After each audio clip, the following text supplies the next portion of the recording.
میں 2 سال سے ٹریول بلاگر بننے کی کوشش کر رہا ہوں۔ اکیلا سفر کرنا، قدرتی مناظر دیکھنا اور اپنی ویوز بنانا اب معمول بن چکا تھا۔ اس بار میں نے فیصلہ کیا کہ میں بلوچستان کے ایک گمنام علاقے کے پہاڑی جنگلات میں کیمپنگ کروں گا۔ میرے ساتھ کوئی نہیں تھا، صرف میرا ایک بیگ، خیمہ اور کیمرہ۔ پہلی 2 راتیں پرسکون گزری۔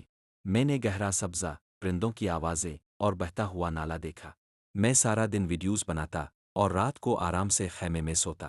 تیسری رات کچھ مختلف تھی۔ شام 6 بجے کے بعد سردی تیز ہو گئی، حالانکہ دن بھر گرمی تھی۔ میں نے خیمے کے پاس ایک چھوٹا سا آگ کا دائرہ بنایا۔ تب ہی دور سے کتوں کے بھونکنے کی آواز آئی، جو اس علاقے میں غیر معمولی بات تھی۔ یہاں کوئی گاؤں آبستی کم از کم 10 کلومیٹر دور تھا۔ میں نے زیادہ دھیان نہیں دیا، لیکن کچھ ہی دیر بعد مجھے محسوس ہوا جیسے میرے خیمے کے ارد گرد کوئی چل رہا ہو۔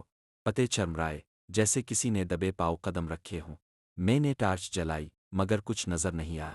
میں نے خود کو تسلی دی کہ شاید کوئی جانور ہوگا۔ رات 10 بجے میں خیمے کے اندر چلا گیا۔ نیند آ رہی تھی، لیکن میرا دھیان بار بار خیمے کے باہر کی خاموشی پر جا رہا تھا۔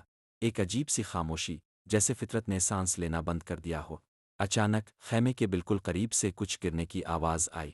میں اٹھ کر بیٹھ گیا، دل زور زور سے دھڑک رہا تھا۔ میں نے آہستہ سے زپ کھولی اور ٹارچ نکالی۔ خیمے سے 2 قدم دور ایک بڑا پتھر پڑا تھا جو وہاں پہلے نہیں تھا۔ یہ کسی نے پھینکا تھا۔ یہ واضح تھا۔ میں نے ارد گرد دیکھا، لیکن کچھ نظر نہیں آیا۔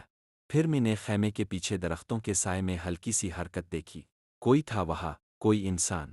میں نے ٹارچ کی روشنی اس طرف ڈالی، مگر وہ سایہ فوراً پیچھے ہٹ گیا۔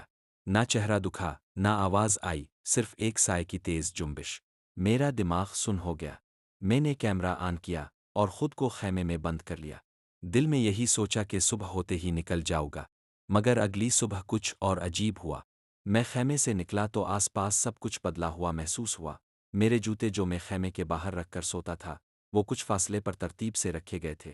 خیمے کے قریب زمین پر نشان تھے، انسانی پاؤں کے نشان، اور وہ بھی ننگے پاؤں۔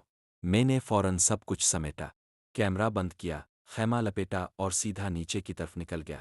نیچے پہنچ کر جب موبائل سگنل آیا تو میں نے گوگل پر اس علاقے کا نام لکھا اور حیران رہ گیا۔ وہاں کئی سال پہلے ایک شخص لاپتہ ہو چکا تھا، جس کے بارے میں کہا جاتا تھا کہ وہ بھی اکیلا کیمپنگ کرنے آیا تھا اور پھر واپس نہیں گیا۔